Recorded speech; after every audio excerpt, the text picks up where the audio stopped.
CIPS. The CIPS. Africa.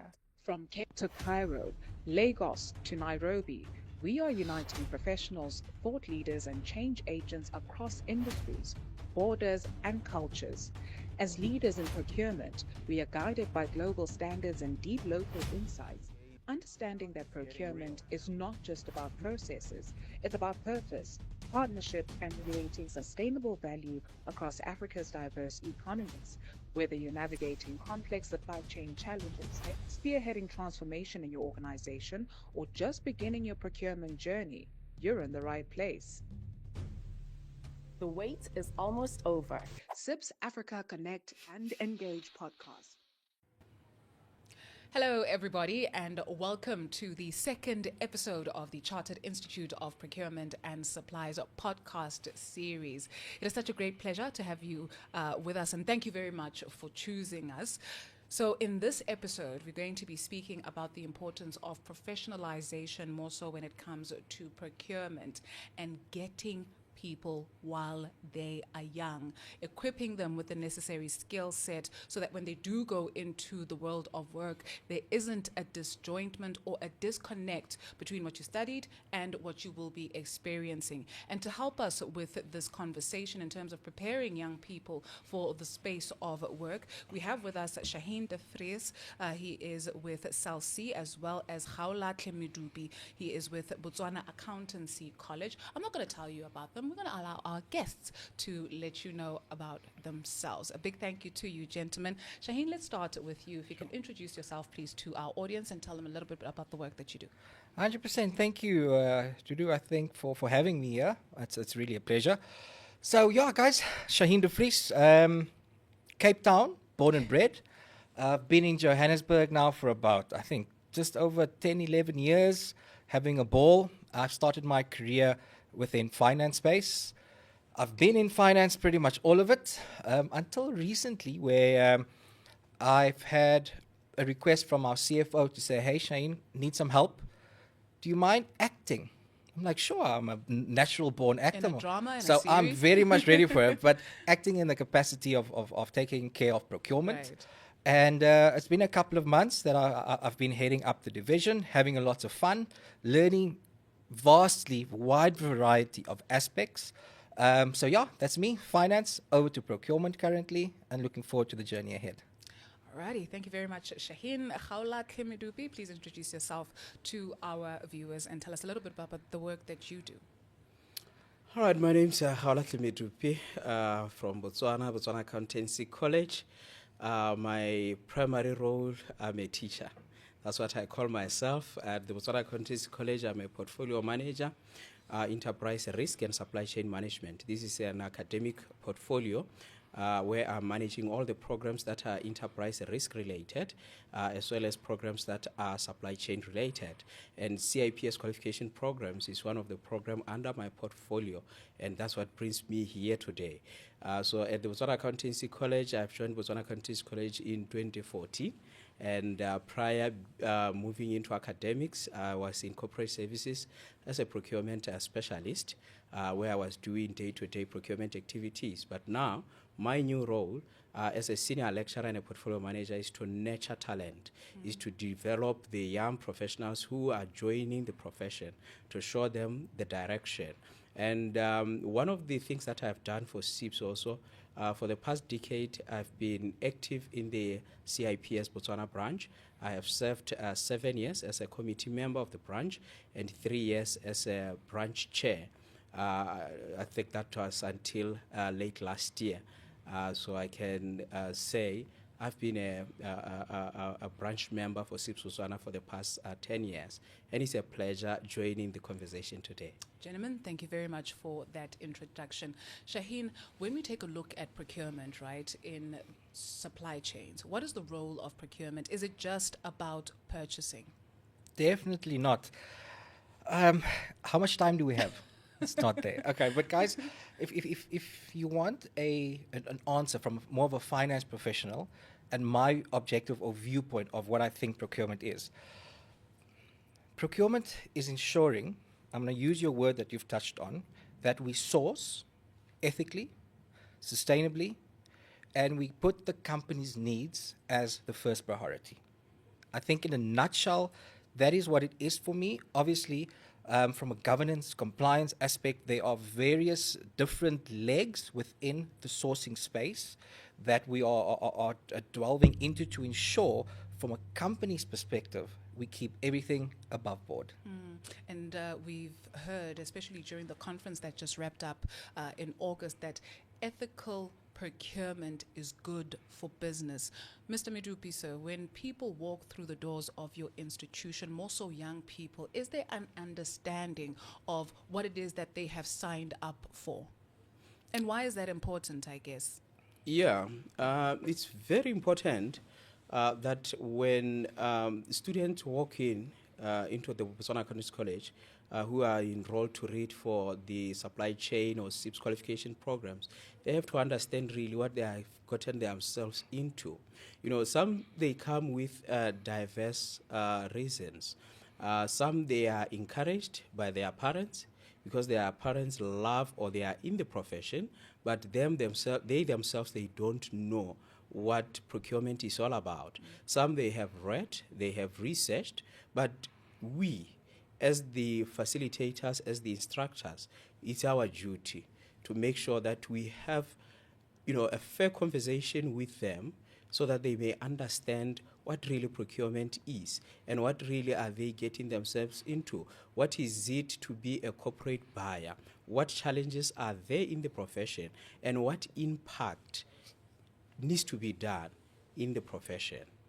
Yeah. And because, rather, Mr. Medupi, we've also heard that we've got public procurement and we've got private procurement, Shaheen. What is it that young people need to understand more so about private procurement?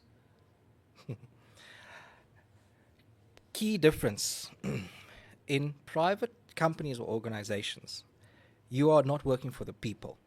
You are ultimately working for a board, for shareholders, that you are trying to always keep abreast by ensuring that these parties, such as the board of directors, the chief executives, we are keeping the best interest of the company always at heart and acting out to the best policy and principles. But I think from a public perspective, you know, it's a whole different beast. And I think during the conference, actually, we spoke about plus minus 3,000 regulations that's currently in place. And I think to myself, geez, that's quite daunting, man. Yeah. How do I always have a control check in place to ensure that I'm complying with all of those 3,000 regulations? And I think we do be from your end, how you educate the learners from your institution to always be ahead of that. Can you maybe explore on that? Sorry to do. Yeah, We're in this together. Because, you know, procurement is so diverse. You can join procurement in the public sector, in the private sector, or in the third sector. So even the syllabus is designed so that it can target all sectors. So we train and equip students so that they can be able to participate in all the sectors because they are going to get employment from all these sectors. So we have to differentiate these sectors. What's peculiar about the public sector? Like Shaheen has said, the public sector is a highly regulated sector. That is where a lot of money is because government, they are spending billions when it comes to tenders. So that is where the money is, and that is where the private sector is driven. So you need to, sensitize the students on these differences so that when they get into the public sector, they know that they are getting into a more regulated space whereby they are accounting to everyone. Because in the public sector, everyone is a shareholder. Everybody is paying tax and undertaking procurement in the public sector. It simply means that you are expensing the taxpayers' money. Then when you move to the private sector, you will find that the private sector is less regulated. If I'm the CEO and I need a car, I can just simply say, get out, get me a Range Rover. But in the public sector, even if we know we need a Range Rover, we will not say that. We will have to beat around the bush because that is per the book. We need to state that maybe we need an SUV, four-wheel drive with aircon. We need not to say the brand. Then with the third sector, for example, the third sector is also peculiar. Because now there you are dealing with the money, or you are expensing the money of the donors. So there's more accountability. Because if you are dealing with a third sector organization, which is a membership organization like CIPS, for example, you have to account to what are you doing with the members' money. If we are the donors to the third sector and you are the procurer, you need to account to us. What have you done with the money that we have donated? Because with the third sector, the donors or the sponsors, they are doing it for a particular cause. So is that cause fulfilled?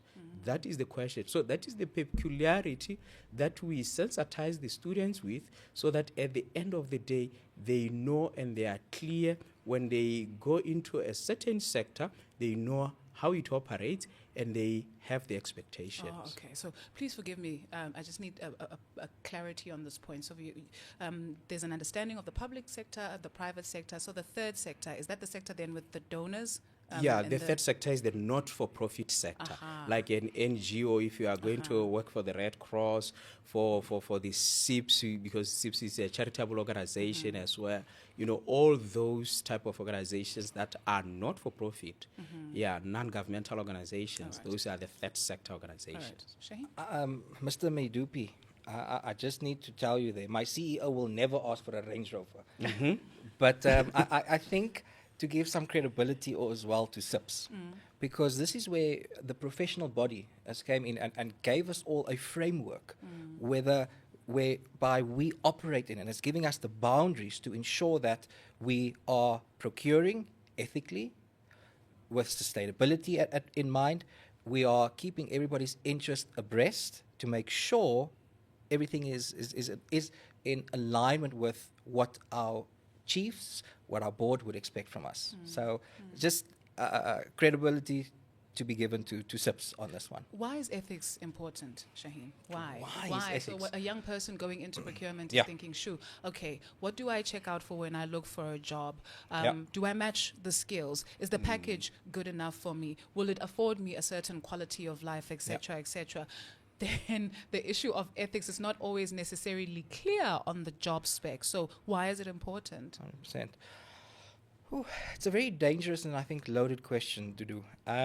When it comes to ethics and morals, we are expected as professionals to adhere to best practices and to ensure that we operate and be sound with our decision making and what we act out for our organizations. When we speak about ethical aspects, ABCs come to mind, and your associated risk for bribery and corruption. And we as professionals, we need to draw a very clear and definite line that everybody can see, everybody is aware of, so that it still keeps us safe from an organizational perspective. Because ultimately, if any organization is to be found wanting, where they have not practiced ethical sourcing, the dangers from a reputational perspective, I think number one, from a strategic partners and suppliers doing and engaging with, engaging in business with that organization, you start to ask a few questions, and ultimately your chief executive officer reporting to that board needs to be able to account for everything that we have done from an expenditure perspective. So very key, very principal, and I think it keeps us honest to ensure we do the right thing when nobody is watching. Yeah. Which then leads to my next question, Mr. Midupi, because with the young people that walk through the doors of your institution, how do you teach ethics, right? It's that question of when you finally have found somebody to have done something and they are found wanting, how do you legislate that kind of behavior, right? When do you press charges? What do you do? You know what I mean? So how do you teach ethics? Yeah. Is that a fair question even to ask, given its importance in you in know, the it's not profession? a fair question. Ethics are not taught. That's where we start. Let me just give you a few scenarios.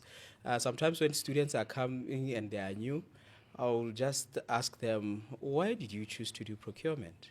One gave me a very honest answer. He told me that I chose procurement because that is where money is. I asked which money. I was thinking about salary. He said, no, you can make more money. There are tips there in procurement. You know, that is the perception that is here. Because this new student, he knows that, okay, maybe we can receive a bribe or what, but maybe he's not well sensitized on ethics, right? Then when we get to the book, on a day one of class, we define procurement. Then what is procurement? Procurement is acquiring goods, services, and supplies by any means, which can be leasing, tenancy, purchasing, buying, and or stealing. Because when you are stealing, That's you are in the textbook? procuring. Yeah, it's there in the textbook. my.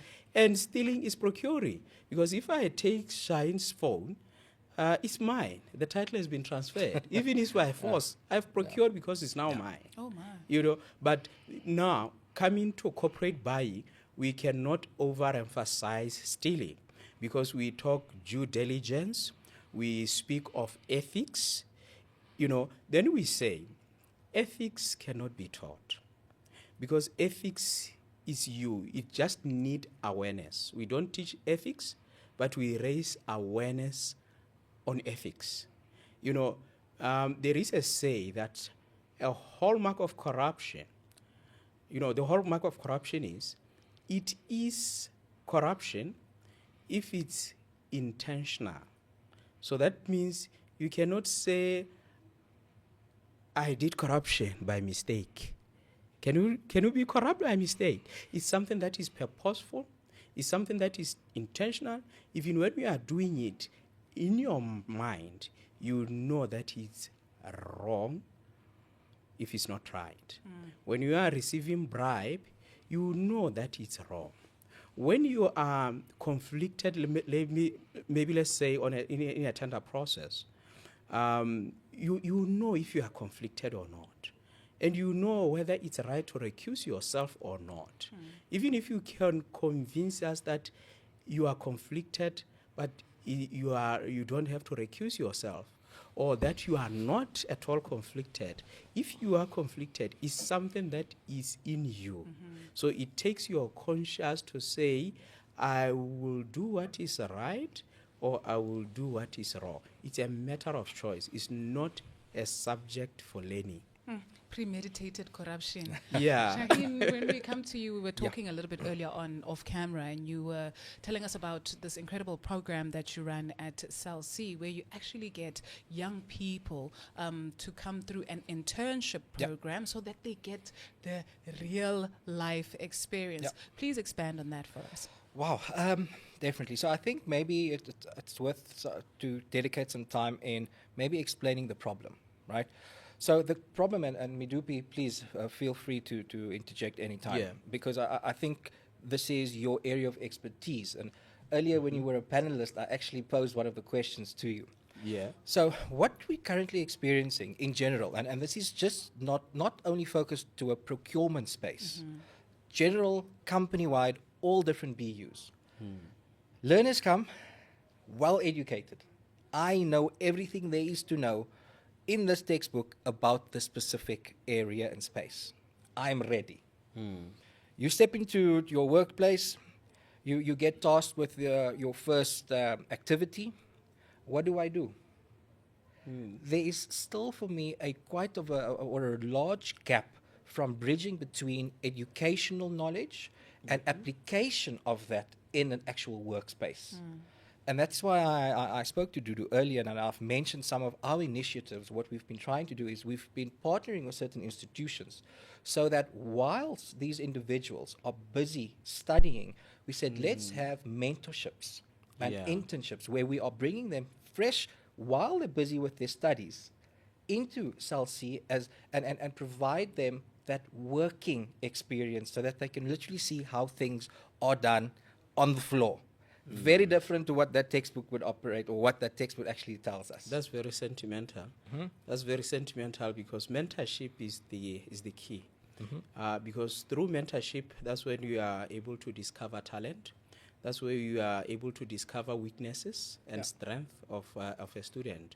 Like Shaheen is saying, it's very important. You know, he's very right.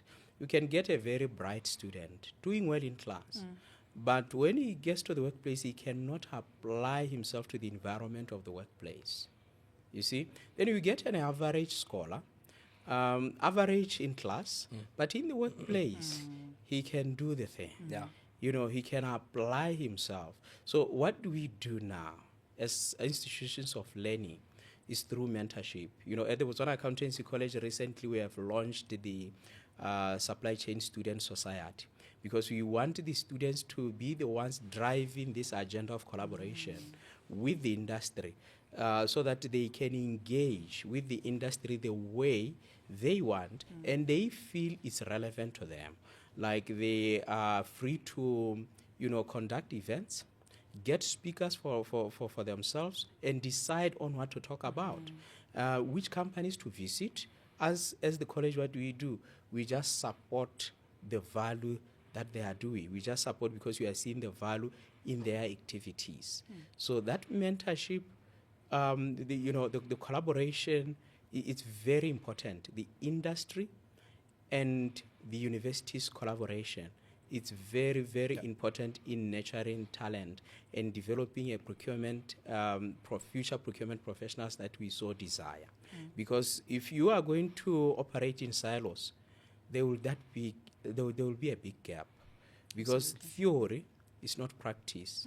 So you need people in the industry to mentor through internships, through talking.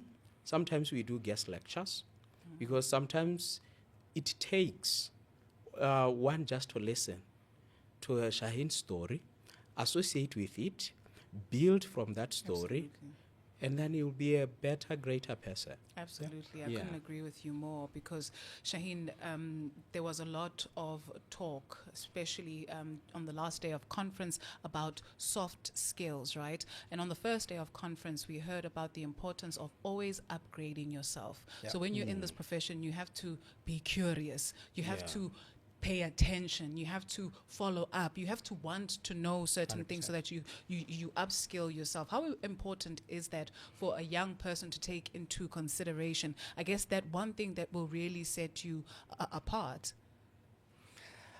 Having that energy, having that spark, wanting to do more. And I want to still leverage off the educational aspect. We need it. We spoke about the 3,000 policies, regulation. We don't know it all. We depend on the new entries into the workplace coming fresh from universities and institutions like yours, whereby they're bringing in that wealth of knowledge of the current state of affairs. And myself, I learn from them.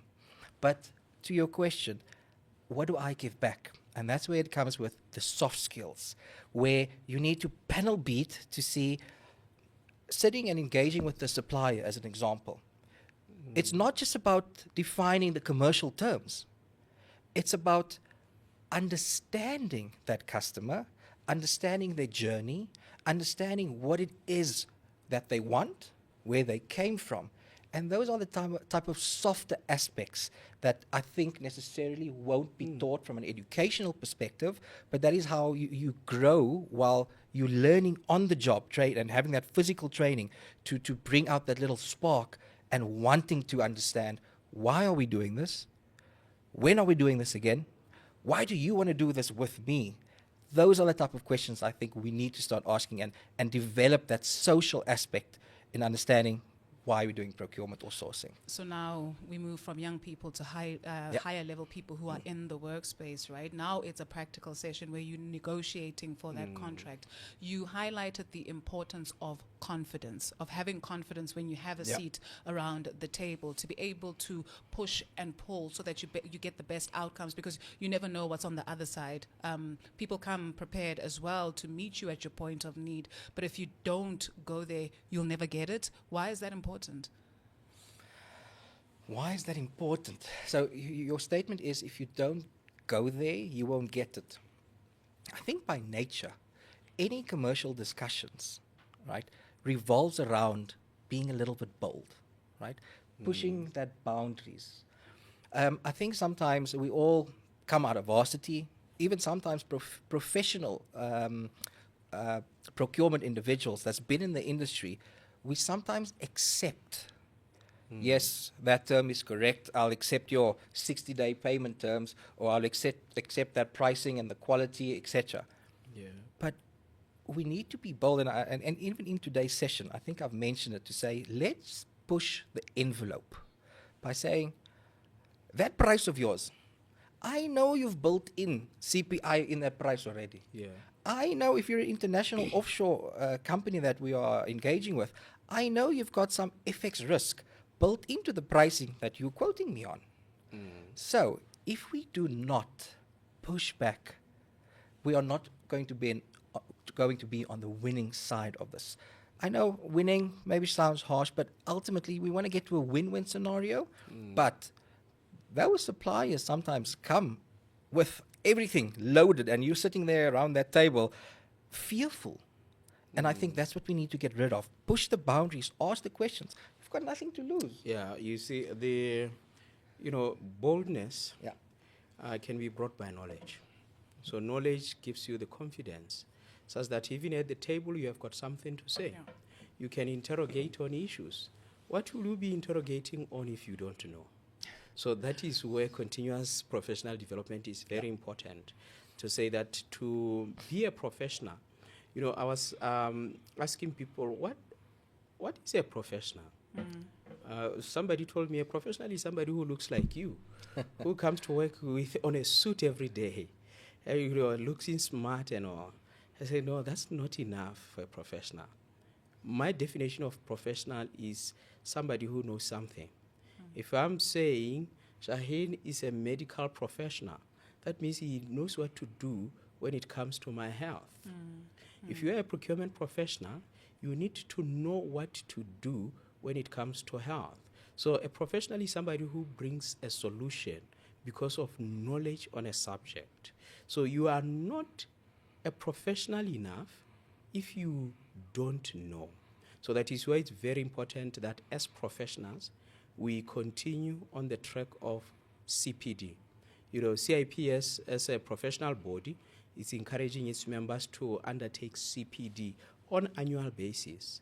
And it gives them a platform to track their CPD, to manage their CPD.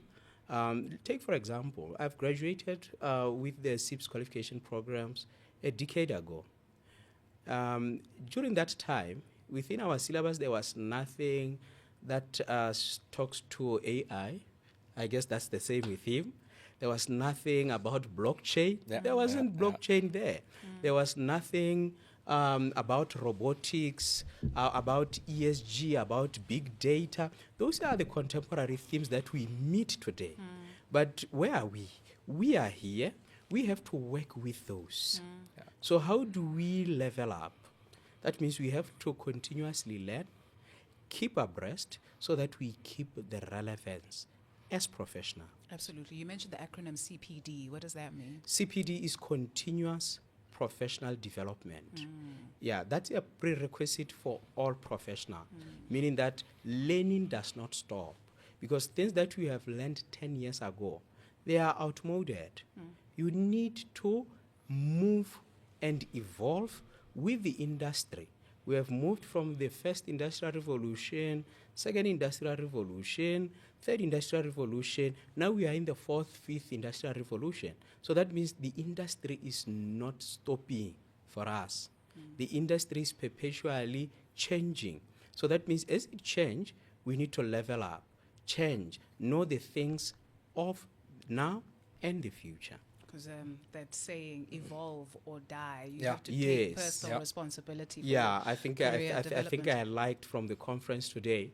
One of the commentators talked about the 21st century illiterate, to say that the 21st century illiterate is not the one who doesn't know how to read and write, but is the one who fails to adapt in this evolution. Yeah. Absolutely. Shaheen, as we are about to wrap up the conversation, I do wonder, why have you stayed in this profession? Because the theme is connect and engage. Yes. What are you connecting and engaging to? Is there a vision, one personally, one continentally? 100%, and I think kudos to CIPS once again for providing this platform and giving us the ability to connect and engage the way we're currently doing. And I think what CIPS is trying to do with these sessions is pave the way for future procurement professionals. We all face daily tasks, business as usual. We're faced with challenges, all of them quite the same or similar. What these opportunities, like these conferences, bringing towards us is, I'm going to have a chat with my fellow colleague here and say, this is my problems.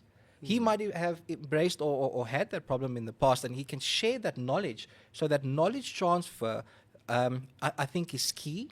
And I think that is what these platforms from a connect and engage perspective provides us. That's more from a business perspective. And I think you also asked me personally. I have mentioned that, yes, I was more from a finance perspective, and I've been acting in the procurement space for several months, and I'm enjoying it. I love the commercial aspect by sitting around this table and having these engaging conversations. I enjoy the push and pull that we spoke about earlier, and seeing how far can I squeeze. Guys, ultimately, right, we all report into a board, we all report into our chiefs. I want to go to my CFO and say, I've scored and gained you X amount to your EBITDA directly. Now, interesting point. Sorry, I know we're closing down. We've got time. But you mentioned now that. All right, let me refresh. Okay. Procurement is a support function. Finance as well. We are not revenue generating units within a company. And to your question is that I've had this conversation with my team, and I said, guys, we're actually one step ahead of finance. And I know my CFO might give me a dirty look right now, but our ability and our contribution from a procurement space to hit that bottom line EBITDA directly, I think is amazing. And I think that is what I enjoy the most, where for now I've got access to not manipulate, but assist in getting a better EBITDA, getting cost savings for the company, and those are the type of commercial discussions that I think I enjoy from a personal perspective right now. So they say what you save Yes, sir. is what's added in the bottom line. So as you are saving, 100%. shredding those costs, Yeah. you are increasing the bottom line. And also, I should encourage you to request for a bonus. Of course, There we For definitely. the savings. Definitely. There we go. And I then hope my CFO is listening. Yeah, definitely. we can send him a link.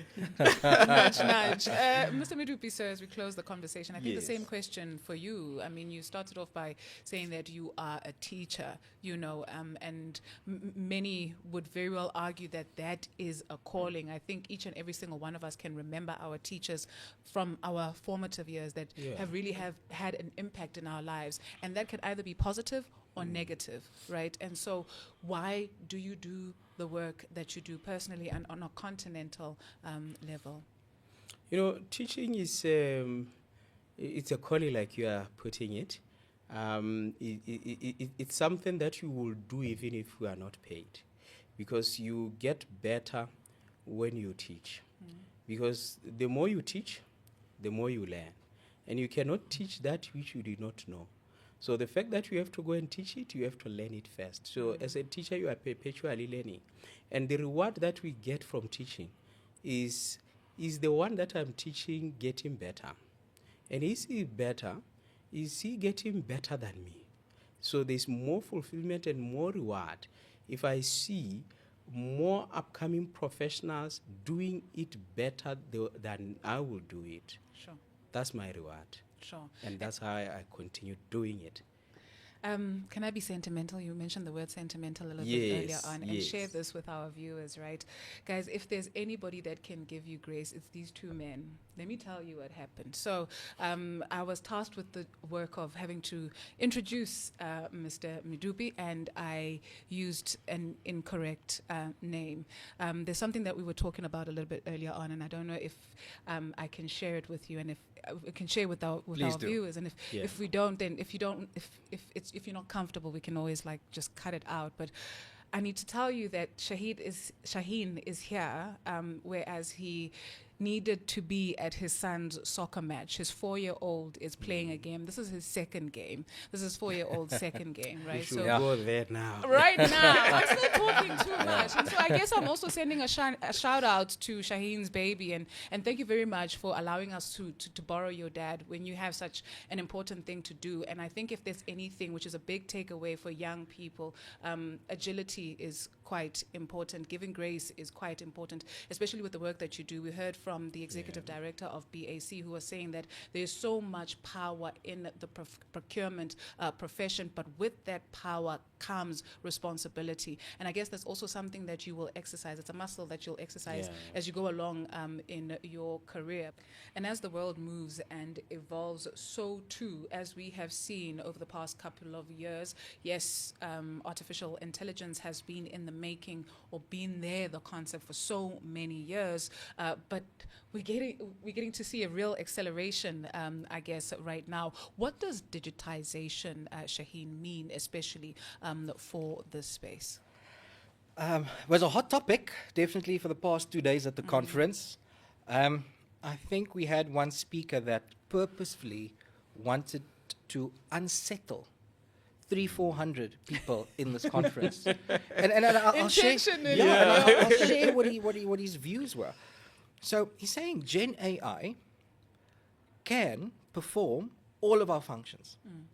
So we beg to then ask the question: what is my role and where do I fit in? I've actually asked him a question during the panel discussion, and I was very honest to say and open.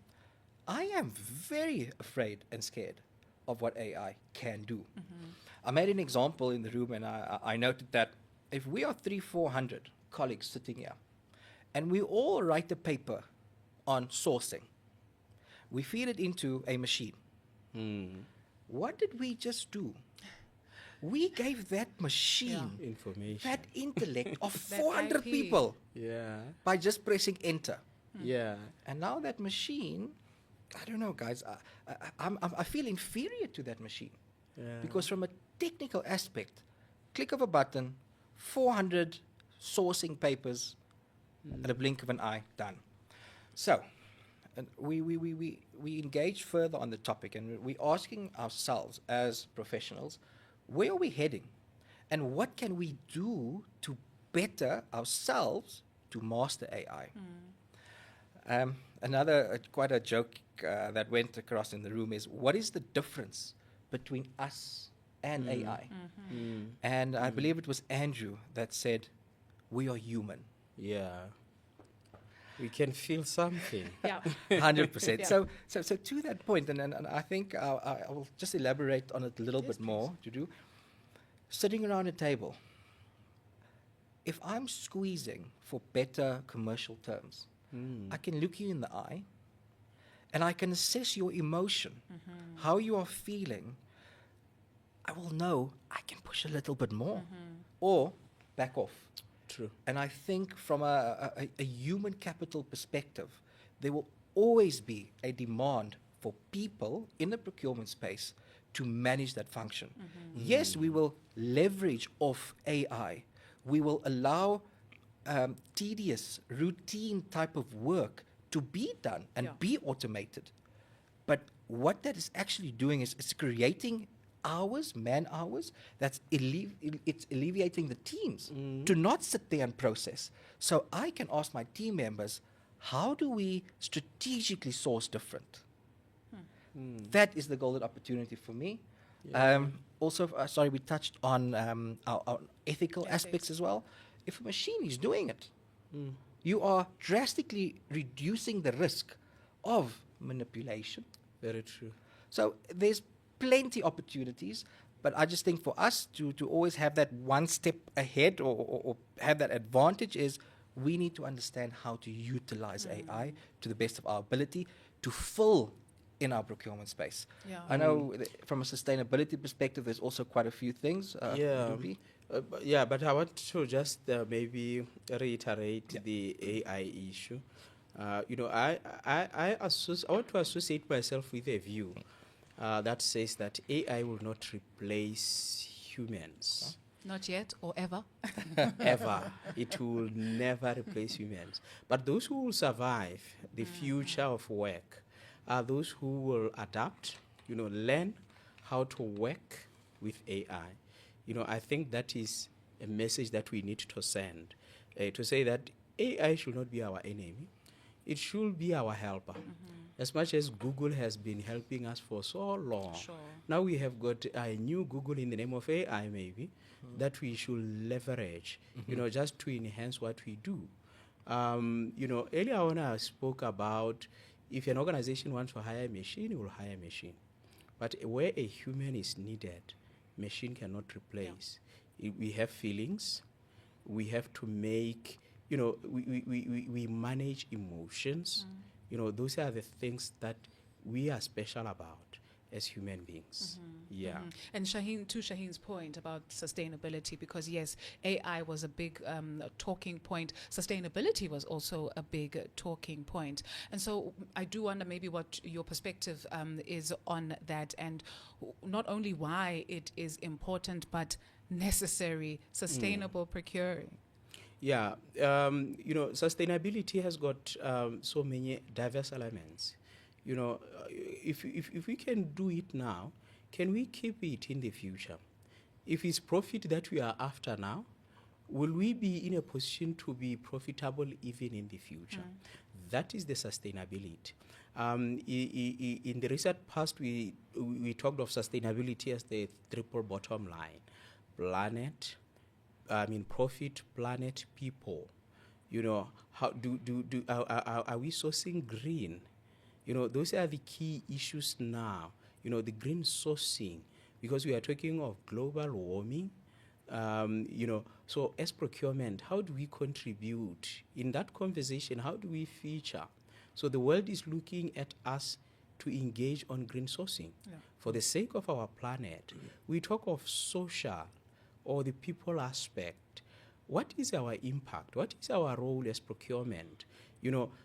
Most of the speakers in today's conference, they were talking about building and developing the local supply chains. That is this people aspect, because if we develop the local supply chains, that means we are creating employment, we are improving the livelihoods of the people around us.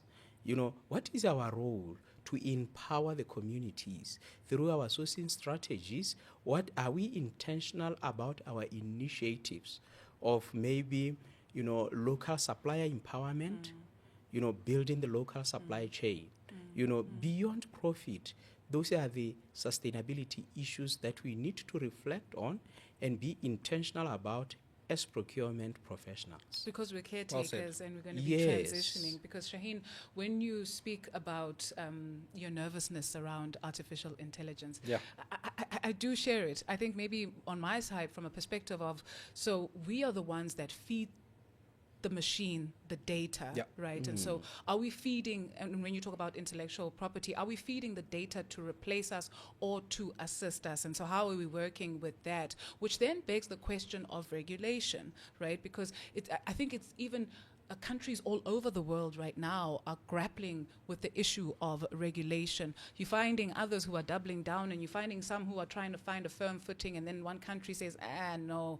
So how important is it for us to look at regulation from organizational perspectives as well? Is there some work that is being done?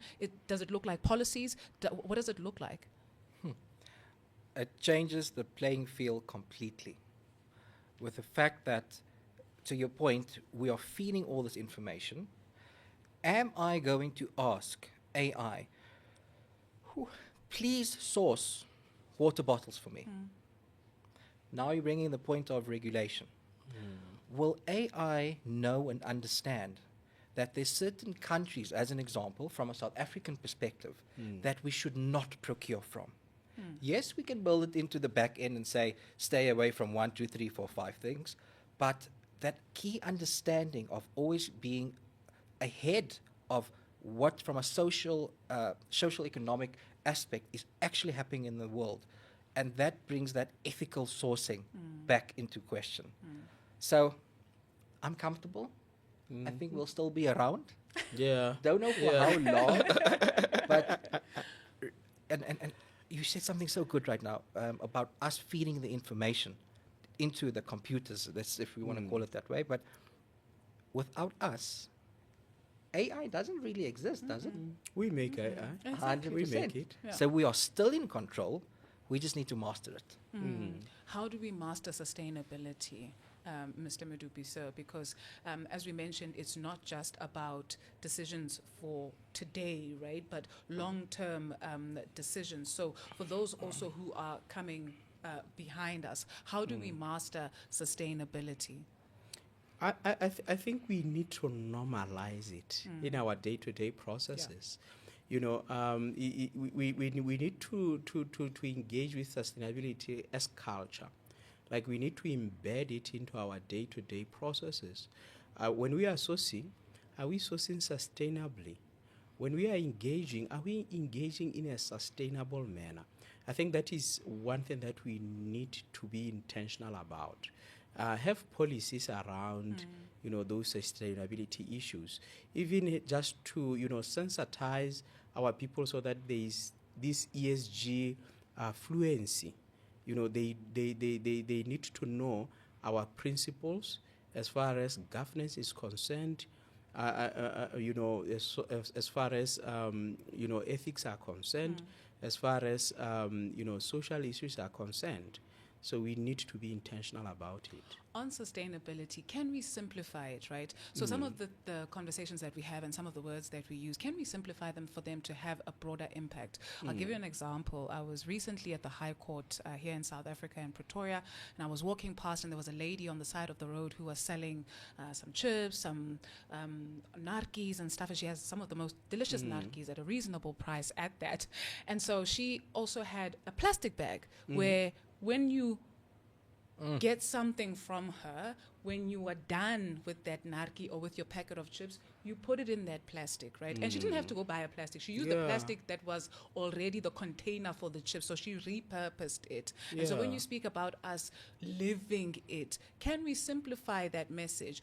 Because some people can very well argue, say, well, it's what we do. It's what we do. You know, it's what we do. But then you can walk the streets of Johannesburg, for instance, and you see litter. Do you pick it up? Can we simplify the message? Yeah, I think building on that story of a woman who's selling, you know, fruits and then getting the litter that comes from it, I think she can even further go and harvest the seeds. Because when we eat, whatever we leave there will be seeds there. So that means we can take those seeds, plant, so that there will be more fruits to be sold even tomorrow, next year, and years to come. So when I was taught sustainability, you know, in Botswana we still have culture of using firewood for energy, you know, for cooking, for heating and stuff. So you'll find that vendors are there selling wood. So that means we are cutting wood.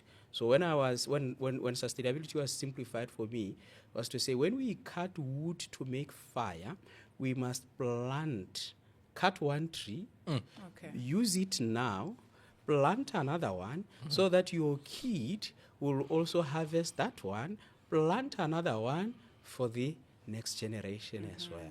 So that is sustainability. Let's what benefit us today. Let's maintain it, sustain it, so that it can also benefit the future.